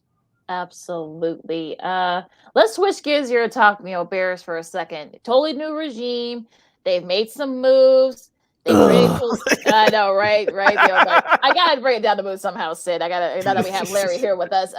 They've made some moves. They traded Khalil Mack. They brought some guys on. They re-signed, Houston Carson. There are rumors that maybe Roquan might sit out if they don't get an extension. What do you think about the Bears' moves so far this year? What moves have you liked? Have you not liked? Well, they're pretty much about what I expected, which were very small, much to kind of fill in holes. I think that's where, let's face it, Ryan Pace left Ryan Poles with some massive salary cap problems, and he had to take care of it. I thought the return for the Mac trade was fine. It'd been cool if he got a first-round pick. Maybe you might have been able to do that, especially considering how valuable Mac is to the Chargers, because Staley worked with him when he was in Chicago. Mm-hmm. And I think that, the Khalil Mack is an appealing option for the Chargers because they'll have Bosa on the other side. You really establish this, really incredible, pass rush that they're going to have. I thought the return on him was fine. It's a shame, Odenigbo, it's a shame he didn't work out, because I think that would have been a nice addition on the interior of that line. The Bears most likely are losing Akeem Hicks, and they lost, Bilal Nichols, who I thought really did a nice job to establish himself in the middle, especially when Hicks dealt with some injury problems over the past few years. Then he fails his physical. You don't get Bates. He ends up going back to the Bills. Those two hurt. I don't think it's a crushing blow, but I think those two really hurt, because I think those two guys could have been pieces to really at least help the Bears from a competitive aspect right now. I think right now, looking at free agency pickups, I like Dane Cruikshank isn't too bad. He's an interesting kind of wild card guy that they just signed at the safety position this week. I'd be really curious to see what he might be able to do with a little bit more time. He only had 4 starts in his career, and they all came last year, and he missed most of 2020 with an injury. He's also a really effective special teams player. He actually had a touchdown and a really important field goal block his first 2 years. So Dane is someone I'm really excited to see maybe what he can do at the safety position if he can solidify it with Eddie Jackson. So that's one guy I look at. I think really maybe looking at it at the end, the Lucas Patrick signing, I think is really good, because, he has great versatility on the line, which they lost with James Daniels. I think, looks like Lucas is going to play center. And, I think maybe he can bring a little bit of stability to the interior of that offensive line. While the Bears did have 3 solid starters there, the performance left something to be desired. And I think adding a guy like Patrick in there, he had his time in Green Bay. He played well. I think he's going to be able to add a little stability there and kind of figure out what the Bears really want to do with that interior of the line. The tackles is a whole nother thing. That's going to be a faith thing with Borum, with Jenkins, wherever that ends up. So that's going to be an interesting thing. But I think for free agency, this is about what I expected. I didn't know if they might try to take a risk on a receiver. I think that's something that they'll end up doing in the draft. But no real surprises. I don't feel much disappointment outside of the 2 guys who didn't end up arriving in Chicago. Larry Hawley, sports producer at WGN-TV Chicago, is joining us here on the Friday edition of Second City Sports Live and in Living Color right here on Sports Zone Chicago. Sid Lakeena here with you. Larry, let's stay with the Bears for a second. You mentioned they'll probably go after they will go after a wide receiver in this draft. They don't have a first-round pick, but they have 2 second-round picks. You kind of stole the thunder of my next question, but I'll ask it anyway. Do you think they'll with one of those second-round picks that go for the best offensive lineman, or just go for the best player available? It might be best player. I would be shocked, frankly, if they didn't get a receiver. I mean, they need weapons for him. Equinemius St. Brown, I don't know what he's going to do. We've seen flashes out of him, but not a lot recently. So maybe he's there. I think Darnell Mooney's a solid receiver. I think he, really, you look at some of the Ryan Pace finds, and he had a couple of them in those later rounds, and certainly Mooney's one of those guys.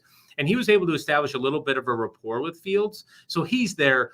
Other than that, you truly don't know. So I really think that they're going to have to go receiver with one of those picks and probably lineman with another. But I think priority will probably be receiver and then maybe best player available. So maybe if you don't have a lineman you're sold on, okay, but they have to get a receiver. I would be shocked if they did not use one of those first two, unless simply nobody's there.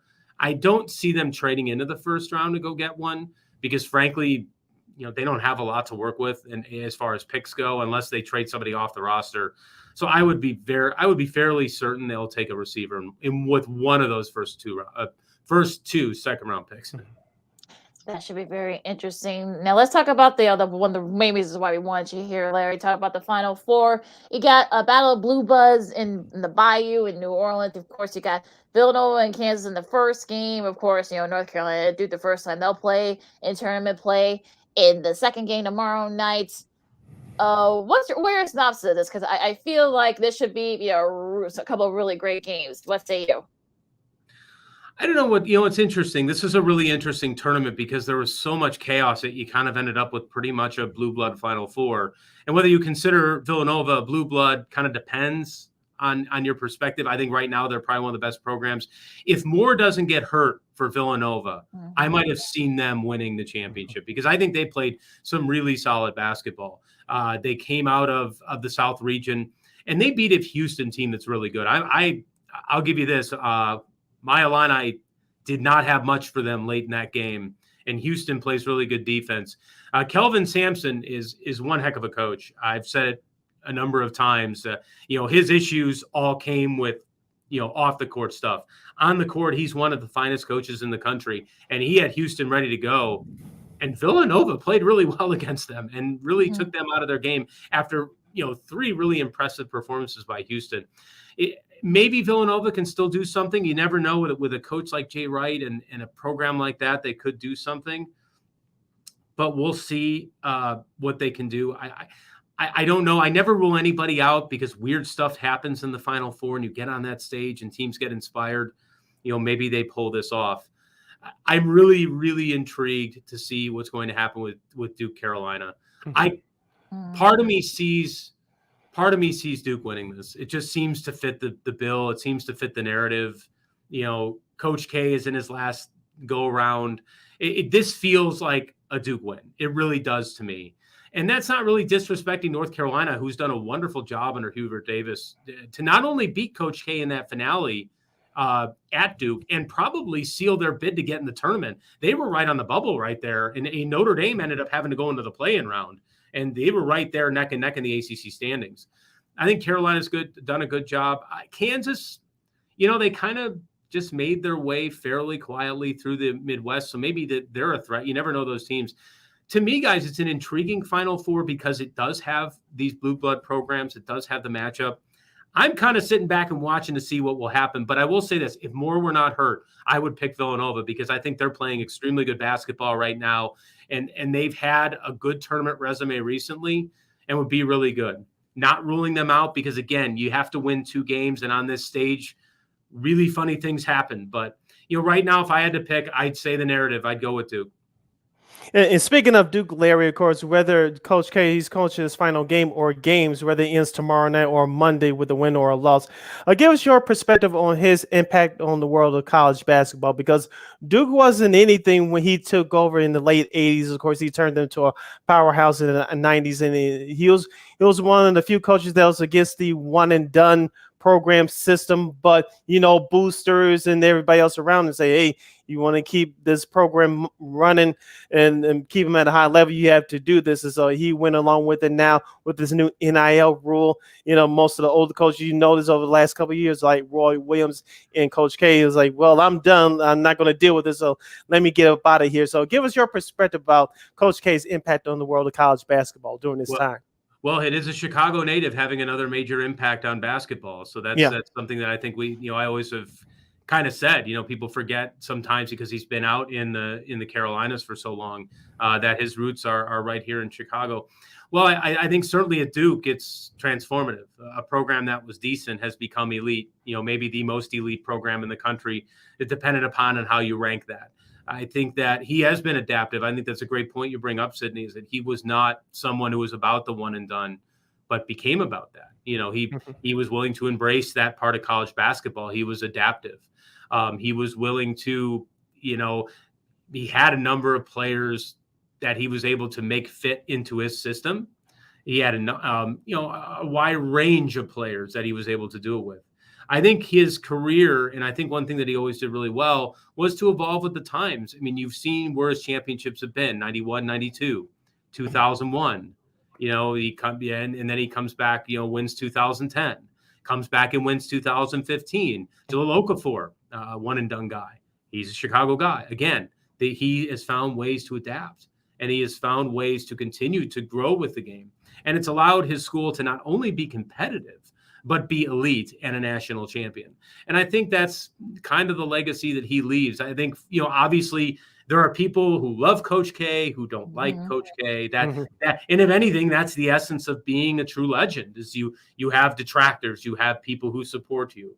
But certainly I think his impact on college basketball, with his longevity of coaching, his success of coaching, and his ability to adapt, I think were critical. And I think that makes him one of the greatest coaches of all time in the sport of basketball, not just in college basketball.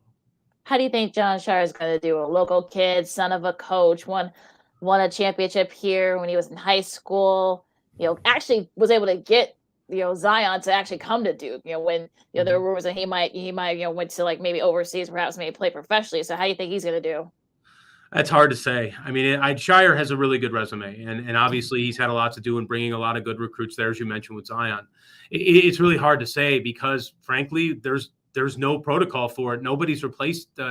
Nobody has replaced a Duke coach since 80, 81.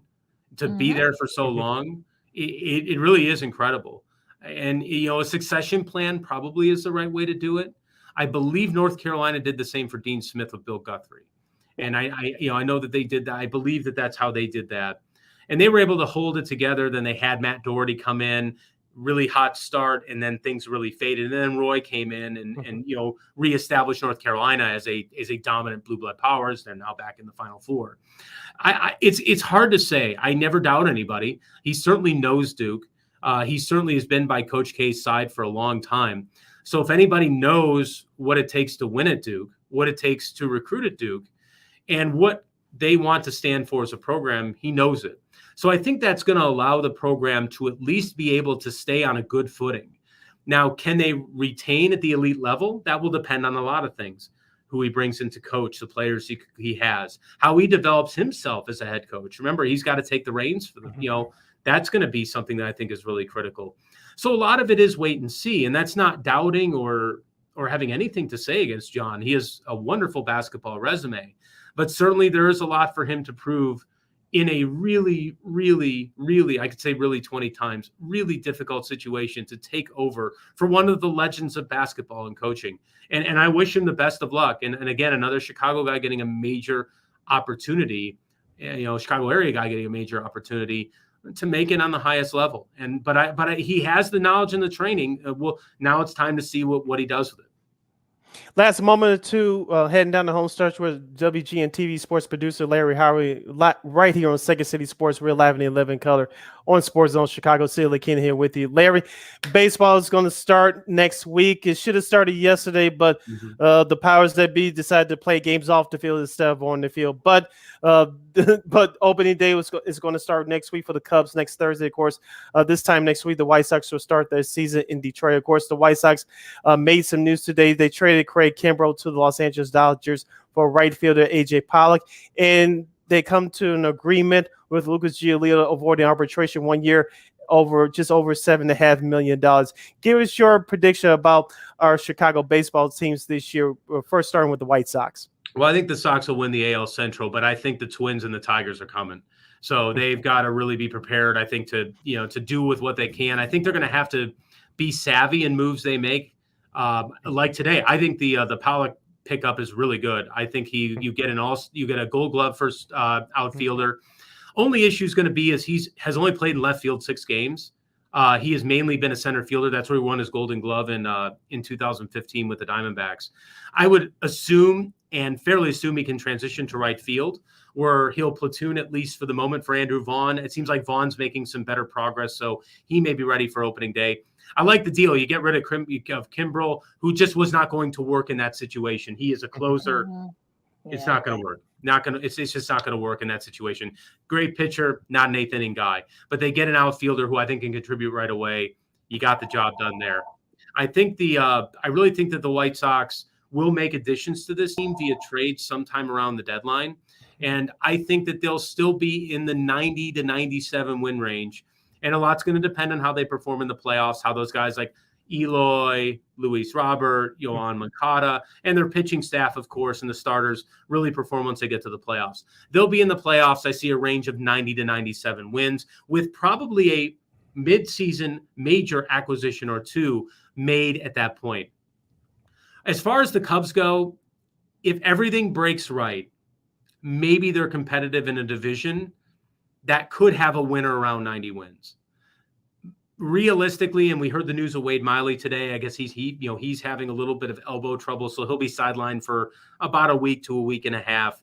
They would have to have everything come together. There's still questions on their pitching staff. They'll probably use a lot of younger guys. I don't think the future is terrible for the Cubs. I really don't. I think there's guys in the minors that'll be good. I don't necessarily know if that really translates to a lot of success this year. My mind has probably somewhere around 74 to 78 wins. If things break right, maybe they're competitive. They're in the early 80s wins, and you never know with a new playoff team. Maybe that's enough to stay in the race. My mindset is saying not that it couldn't break, but probably looking about 74 to 78 wins, middle of the pack in the Central. I feel the same way. I feel like if the White Sox can avoid injuries and they can, make some more moves, as you said, I think they could probably be right there in the 90-95 race. But I think Detroit and Minnesota, I don't know what Minnesota's doing either, so don't ask. But we'll see. I mean, those two might be gunning for him. I think the Cubs the same way. I think the Reds and the Pirates have already said, hey, you know what, forget it.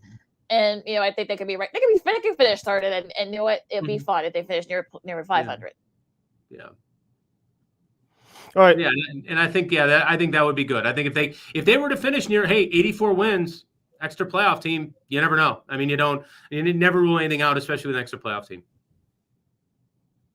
All right, last question from me, Larry. You're part of the WGN Now News digital program. You can access that at the WGN-TV News.com. I see you giving a little news, but mostly sports updates. You have guests on from the sports world. Of course, we all know that NBC Sports Chicago will pick back up their daily live Chicago sports daily TV show with a betting segment of part of every show. The last time we talked with you, everything was kind of cut off with these major TV stations due to the pandemic. But you guys have started kind of like not a sports feed thing, but kind of in that same realm that Sports Feed was doing several years ago. Talk to us how that project got started. Well, so the one thing we've done is online. I got this job in June of 2021. So before I was a producer, I was a reporter for about 13 years. And so I, came back to come home to produce and then got the chance to do it again. So WGN News Now Sports Talk is basically meant as a continuation to Sports Feed, to what we did, which was to feature either young journalists who've been writing for years, but, people really didn't have much of a platform to talk. And that's kind of what I wanted to continue with Sports Feed. I felt like that was something unique we had. That was something that we did on Sports Feed first because we had to have an in-studio guest every night. So we had to think outside the box when it came to finding, those who were talking sports. We had to look for, people who weren't always on TV or who weren't always being featured on stuff. And that it became a thing that I took a lot of pride in is trying to find, people from all walks of life, male, female, really trying to find people who talk sports, who have a perspective, but would be great to have a platform to share that. And I feel like WGN News Now Sports Talk can do that again.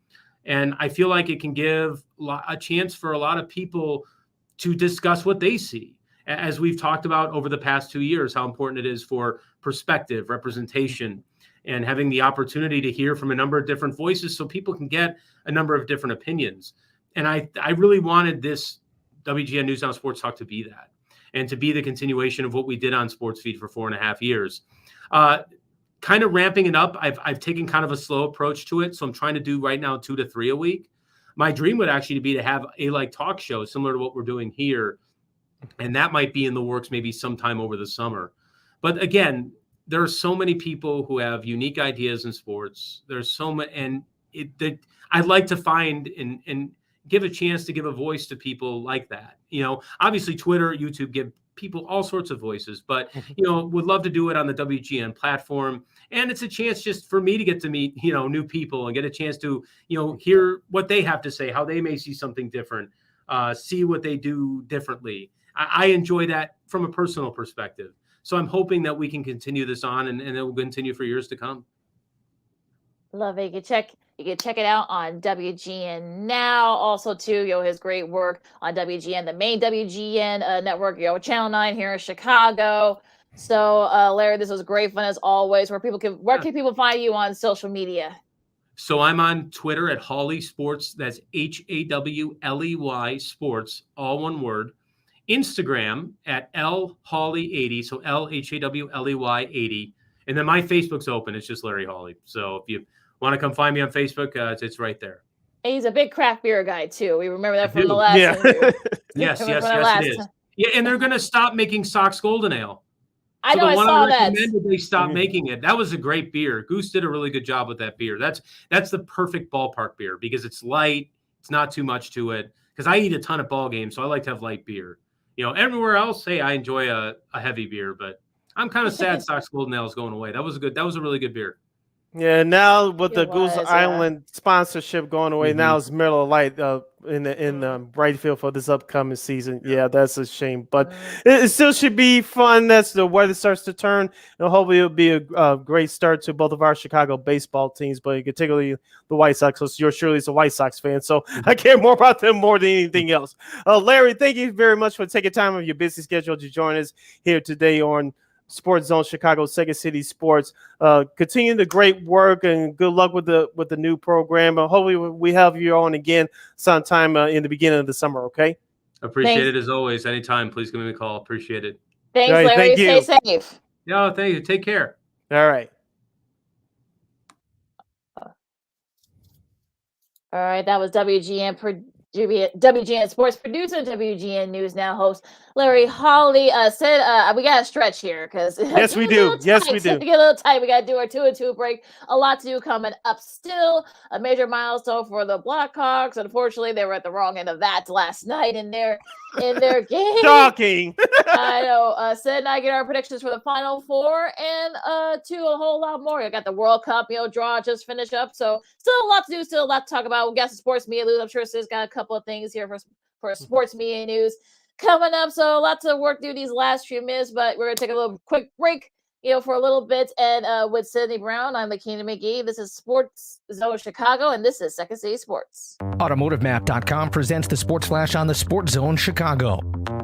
NBA Thursday, the Bulls dropped their second straight 126-109 the loss at New Orleans. The Bulls are 42-31 with the setback. Zach LaVine led the scoring for Chicago with 39 points. Kobe White had 23. The Pelicans got 30 points from Devontae Graham, 25 from CJ McCollum, and a double-double from Jonas Valanciunas. Up next for the Bulls, they'll try and snap the skid tomorrow night when they visit Cleveland. The Blackhawks put a 2-game winning streak on the line tomorrow when they visit the Vegas Golden Knights. Chicago with a 4-3 win at Los Angeles yesterday. Alex DeBrincat had the shootout winner. Colin Delia made 43 saves through overtime in just his second start of the season. Spring training Thursday, the Angels beat the Cubs 5-4. Today, it'll be the Cubs taking on the Rockies. The Giants beat the White Sox 9-6. Today, the Sox will face the Mariners. For lightning fast sports updates, download the Score app. It's free and one of the most popular sports apps in North America. I'm Chuck Sanders. That's the Sports Flash on the Sports Zone Chicago. Nobody protects you from mayhem like Allstate. I'm a speed bump. Did you hear what I said? I'm a speed bump.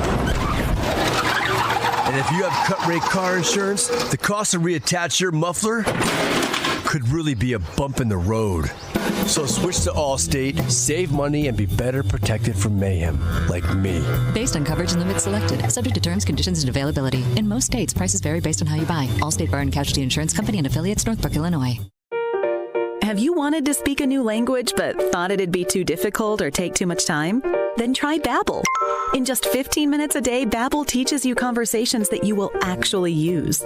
With 14 languages and lesson topics like travel, business, relationships, and more, you'll learn what matters most to you. Babbel. Language for life. Learn a new language with ease. Go to Babbel.com to try for free. That's BABBEL.com.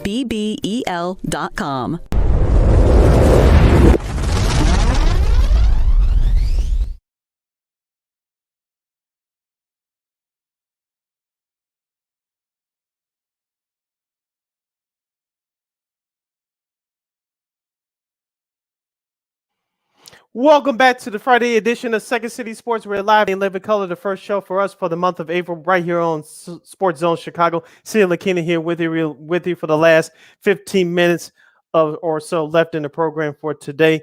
If you have any questions or comments during our last segment of the show for today and for the week for us, you can go to Sports Zone Chicago's Facebook page or Sports Zone Chicago on YouTube. Type in your questions or comments in the comments section. Lakeena will get them up on the screen for you. Lakeena, you teased us before the break. We'll do it now. We'll give our predictions for the Final Four in men's college basketball, which tips out tomorrow night at 5:00 p.m. on TBS. Remember, folks, this year's Final Four is on TBS, not CBS. So you have cable or you download that March Madness app. Please do so to catch the Final Four. The first game will be Villanova versus Kansas, and then headlining at 8:00 Chicago time will be Duke in North Carolina. Shout out Petey Pablo. Lakeena, what are you looking forward to in these matchups tomorrow? Well, I feel like, I think Larry said it. If Justin Moore had not gotten hurt for Villanova, I probably would pick them to win. But Me too. Villanova only goes about, they're not that deep anyway, so they may have to put onus on, Connor Gillespie and all those guys. And I feel like this could probably wear them out, I feel like. And look, I mean, that's not to say that they can't pull it off. I mean, look, weird things happen in Final Four. You get a lot of unsung heroes. I mean, Jason Samuels, I should say, Jermaine Samuels, I should say, I could never get his name right. He's been sort of right there. He needs to make some big shots for them as well. And look, I think Kansas just need to make their shots. I mean, Remy Martin, was a great guy off the bench. They have not the rapper. A lot of depth. No, not the rapper. No, not the rapper. No. The transfer from Arizona State. Abaji, Oche Abaji. Look, I've been trying to say this guy's name for like 4 years. I still haven't been able to pronounce his name well. But look, they got a lot of depth in Kansas. So I feel like Kansas, Jalen Wilson and, Juwan Harris Jr. I mean, they're a lot. They have a lot of players, a lot of depth. If they can hit their shots, I think Kansas, this game might be over with. Villanova might be over with pretty quick. So I think that's probably what's going to happen. I think I have Kansas win that first game. I have Kansas winning it too, due to the injury factor for Villanova, as we mentioned before. I think it's going to come down to two things: limiting turnovers and assists. Who could do that the best? I think Kansas can take care of the basketball very well, but I think Villanova does it better. But it's going to come down to who rotates the ball around better. Whoever has the most assists will win the game. That's how I see in this matchup. And as I said before, I'm going with Kansas. Another great coaching matchup with Bill Self and Jay Wright. Both have won championships, so they know what it takes to win. Now, probably the main event is, of course, it'll be the next game. I'm sure CBS is probably kicking themselves that they don't have the Final Four this year because they get back up for the first time ever in tournament play. You got North Carolina and Duke, of course. They split their regular season series. I'm sure Duke's got revenge on their minds after being beaten by North Carolina pretty easily those last few minutes. Last home game at Cameron Indoor for Coach K. I think for me, it's Armando Bacot and Caleb Love and RJ Davis and Brady Monk. I mean, if those guys, I'm sure they'll be ready. I think there might be nerves because for a lot of these guys, it's their first time playing in the Final Four, so there might be some nerves here. But early on, so folks should not be discouraged by that. But if they can if Duke can set the tempo early, if they put Chero and Roach and Wendell Moore Jr. I mean, it's sort of like if Duke can set the tempo early this could be a knockdown, drag down. Not literally a knockdown, drag down, but this could definitely be like it could be that too. It might be. Who knows? It could literally be that way. But yeah, I think if whoever sets the tempo early, if North Carolina can set the tempo early, if they can get to a hostile like they did against St. Peter's, maybe they can win pull away. Or if Duke sets the tempo early, and Pachero gets hot, and Moore gets hot, and Roche gets hot, like they could probably pull away too, Duke. So I have really no clue where this game's gonna go. But but it should be a fun one and a classic one. I know Duke is favored by 4 in that second game. I think it's going to come down to hot shooting for both teams, and it's going to come down to the pace of play. I think North Carolina is better at that than Duke, and also it's going to come down to defensive rebounding. Who's going to want it more? Will it be Manic for North Carolina, or will it be some of the unsung heroes on the flip side for Duke? But it's going to come down to hot shooting, especially from the 3-point line. I think Carolina does it just a little bit better than Duke can, and it's going to come down to defensive rebound. Look for those 2 factors tomorrow night. I'm going in the upset. I may regret this, but I don't care. I'm not putting any money on it, but I'm going with North Carolina by 3. I think this could be a classic one. But I got Duke. I feel like there's this story being written, Coach K's last dance, if you will, and I think it's enough for a Duke versus Kansas, battle for the championship. We'll see. These should be a fun one. This should be a fun one down there in New Orleans. So this should be really good. Now the women's Final Four is tonight, and just want to do it real quick. You got 3 ones and a 2 seed, playing each other. You got Louisville and South Carolina playing each other in the first matchup. Aaliyah Austin, who won Naismith Player of the Year, she can great defender. She averages like 20 points and 20 rebounds, or almost 20 rebounds, like 15 rebounds. We talked about her a couple of days ago. Louisville's got a great star of their own. I gotta make sure I get her name right because I don't want to disrespect her. Haley Von Leith, who actually was one of the first girls to play in the late Kobe Bryant's in that league for girls basketball. Mm-hmm. And she actually said that if you guys listen to her interview, she said, "Look, go win that bleep." I will say it. I won't say the word, but go win that bleep. So it should be a great battle between those two, and it should be a fun one. And the second game, you've got Stanford, who are defending champions, and UConn, of course. This is a matchup from last year's Final Four, and this should be a lot of fun. I feel like Paige Beckers, she's starting to get her rhythm again after her injury earlier this season, and Stanford. I know people kind of forget that Stanford is kind of like the forgotten champions, if you will. They've got a lot of great players there. Cameron Brink, leads the way for them in both points and rebounds. Of course, we talked about the whole twins, twins. So this should be a fun matchup. There should be a lot of great matchups up in Twins Days tonight in women's hoops.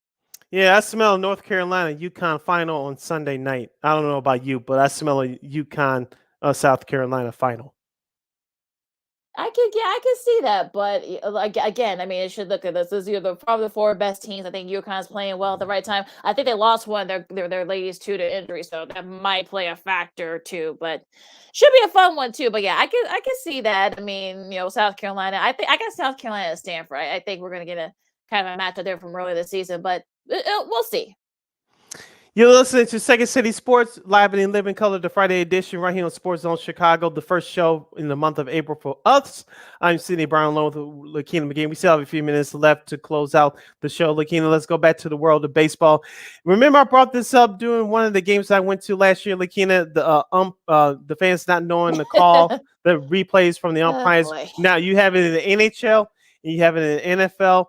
And you have it in the NBA. I think they started it last year, but they continue it on this year, especially with crowds coming back to these arenas. You had whoever is the crew chief announced wearing the mic, announced the replay call to the fans. They're going to start doing that now in MLB. Yay! Thank you for jumping up into the 21st century. This should have been done 3-4 years ago. This should have been done last year. I thought this was an April Fool's joke at first. I'm like, wait, really? You're really gonna have guys actually go into the thing, like they do in the NBA and the NHL, and also too in the NFL. They probably will have that kind of thing where they have like a little thing in there. But I mean, look, I think this is a great idea. This is long overdue, and look, they still miss some calls probably, but I guess, look, they're in the 21st century, whether baseball purists like it or not, but they got the technology. So why not use it? Come on, folks. Yeah. So MLB will start doing that starting this season. As we mentioned, the regular season for the MLB 2022 style will start Thursday, April 7th.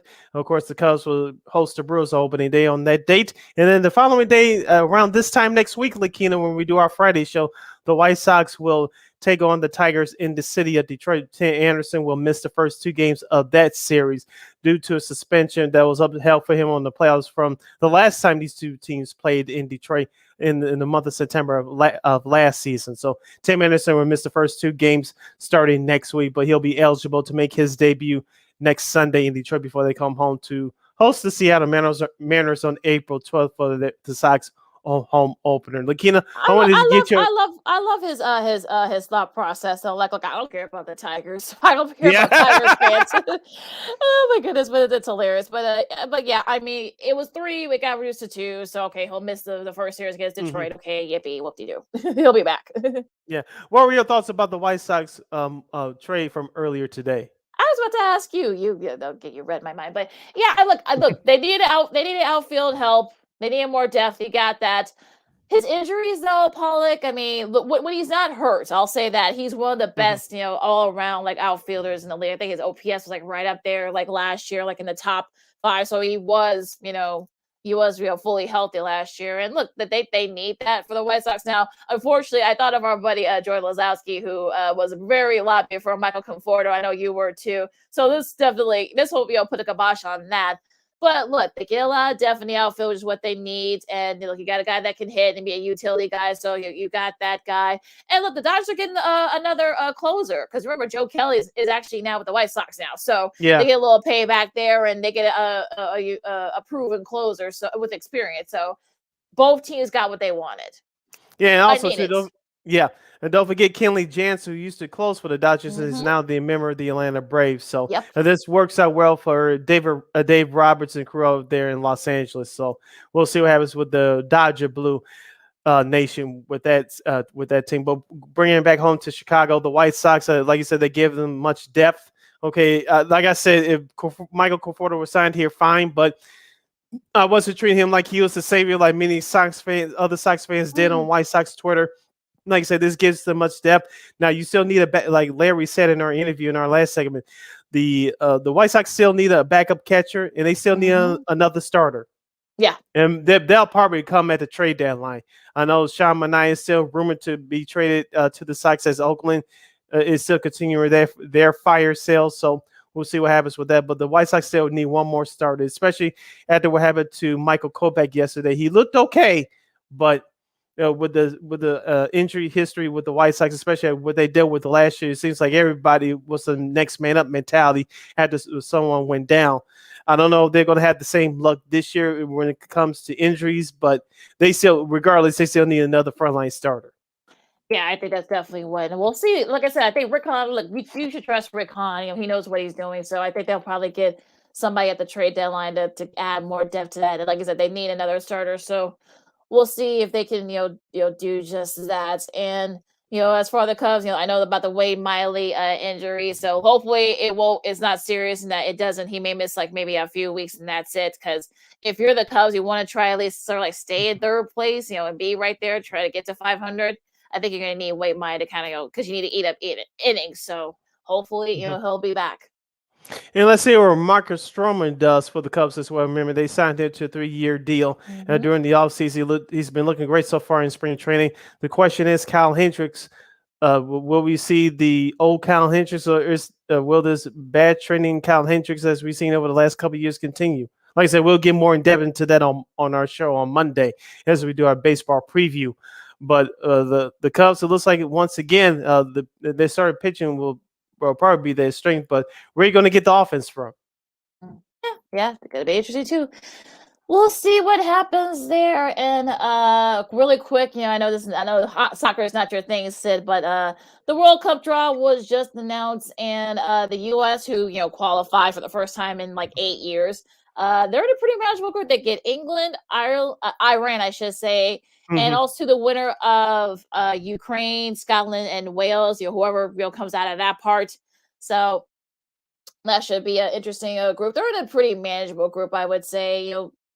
The U.S. is. So who knows? I mean, I know they look they look too good that last match against Costa Rica, that last qualifier, but I think they looked okay. So look, they're back in. I think that's sort of the key. They didn't lose by 6 goals against Costa Rica. So okay, whatever. But look, Canada's back. The Netherlands look like they've got I don't want to say they're in an easy group, but they've got a pretty manageable group as well.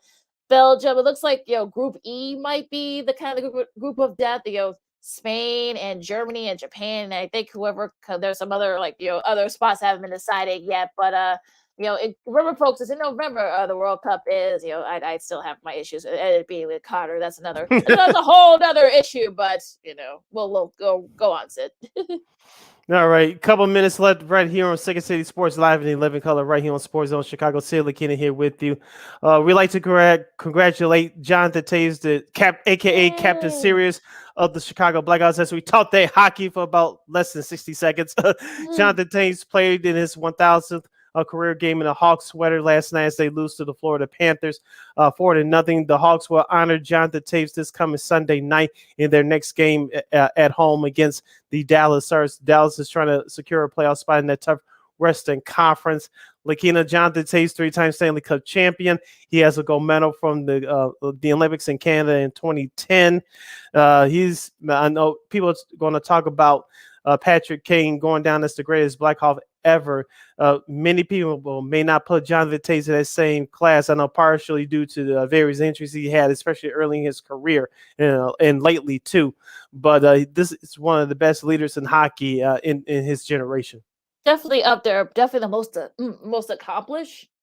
So I think you really can't down 3 cups. Some also the Hall Trophy, which is the Stanley Cup and Finals MVP. So it's sort of one of those things where you're kind of like I think he's definitely up there with one of the all-time greats. I think he is better than Bobby Hall. I think he's better than Tony Owen, among others. So I think people need to kind of give him his due. Also, too, like I said, on the flip side of that, Joe Thornton got his 1,000th.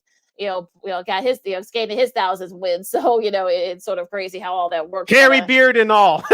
I know. Oh God, I can't believe his wife actually puts up with that beard. But that's a whole other story. But you want to give him a shout out to Mr. Thornton. He's still doing his thing after all these years in the league. But I think we'll see what happens too with the trades. I mean, will they trade him? I know he said he wants to stay here, but it may not be within his hands. We'll see what Kyle Davidson does after the season. Their season's gonna be over with this week, but later next week. But we'll see. But I'm sure he definitely is going to go down as one of the best of all time and to wear a Hawks uniform, I feel like. All right, last story before we close out. This is courtesy of our good friends at Awful Announcing. CBS will air 4 college basketball documentaries in the inaugural HBCU All-Star Game this weekend.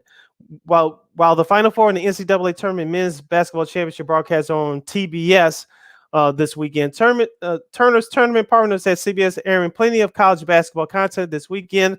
In particular, the inaugural HBCU All-Star Game. Sunday, the CBS will air Big House, the Pearl, in the triumph of Winston-Salem State at 1:00 Chicago time. The documentary that looks back at Earl, the Pearl, Monroe, and Winston-Salem State run to become the first HBCU to win an NCAA championship in any sport. HBCU's second act falls with its premiere at 3:00 Eastern. That's 2:00 Chicago time. That's on Sunday. Telling the story of the researchers of historically black colleges and universities across the country, feature former NBA All-Star Kenny Anderson and 2-time champion J.R. Smith. Yeah, this is really cool. Sunday. It's really cool what they're doing, because I think there's a lot more owners like HBCUs, with football and now in hoops, men's and women's hoops. They're actually going to be showing All-Star Game 2 after those documentaries at at 3:30 on Sunday, and they're going to be led by all HBCU crew. Well, for the most part, some of them, of course, Avery Johnson, of course, we know he went to Southern. Brian Custer, who's the player he went to Hampton. AJ Ross, she went to Howard. So this is sort of a great moment. You're probably gonna see literally a cast of thousands. Probably you might see a couple of guys going to the NBA. So this is really cool what CBS is doing. I'm glad all the sports networks, CBS, ESPN has been doing a lot of stuff with HBCUs. Also too, the NFL Network, they aired the All-Star game for football a couple of months back. So yeah, sort of I think all these HBCU students, all they want is a chance to be seen. That's all they want. And you've got a lot of great Hall of Famers on all sports. So I'm glad that they're finally showing, they're being showcased finally. And for Saturday, which is tomorrow, at high noon Central Standard Time on CBS, they'll air a documentary highlighting the 1963 Loyola men's basketball team. That's the first team that featured majority Black players to win the basketball national championship, and it's only the only state basketball championship from the state of Illinois to this day. On all levels, not just SLA, but NAIA, junior college, so it's, they got that distinction. I think one of the star players, they died just recently, so I think right before I think this was supposed to be filmed. So that's our thoughts and prayers go out to him. I know our buddy Shannon Wright, who's at the Athletic now, she she was doing a lot of stories about this too for a couple of years when she was still at the Tribune. So I know she's very happy that there's the stories finally being told. And look, I think people forget that Loyola has a really, prior to that Final Four run they went in a few years ago, this was they had a really rich history. So this was definitely, I think people are starting to see how good. And also too, people forget that it wasn't 1966, not the Texas Western, now UTEP. It was Loyola, so the first integrated squad. So I think people are going to be learning a lot this weekend. Yes, so check out those programs starting this Saturday and Sunday on CBS. Lakeena, another great job on Second City Sports for our first show, kicking off the month of April. Like I said, baseball's around the corner. I cannot wait.